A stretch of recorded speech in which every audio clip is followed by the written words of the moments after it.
The Los Angeles Times is launching a new podcast called It Was Simple, The Betty Broderick Murders, written and hosted by me, Pat Morrison, a columnist and reporter.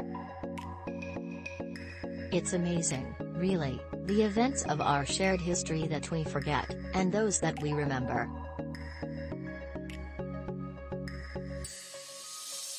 Even people who weren't alive 30 years ago know and care about the case of Betty Broderick, the La Jolla woman who seemed to have everything in the world going for her, until her husband decided to leave. Even though Betty and Dan Broderick split up, they stayed locked together in a way, pushing each other's buttons, until there were two bodies and one killer, the ex-husband, his new wife, Linda, and an angry, left-behind Betty. Beyond the seamy aspects that you'd find in any crime story, you find something else, things that fascinate us because something in these stories is us. We may not be rich, or live in La Jolla, but we test ourselves against these stories. How would we react if our relationship split up like this? Is there anything that would drive us to murder?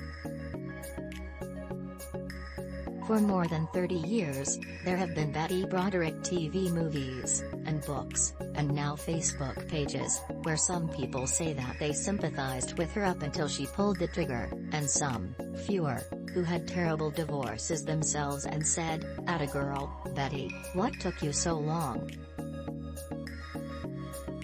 In my new podcast, we'll hear from her divorce attorney, her defense attorney and the foreman of the jury that convicted her, among other voices that capture the significance of events surrounding the murders.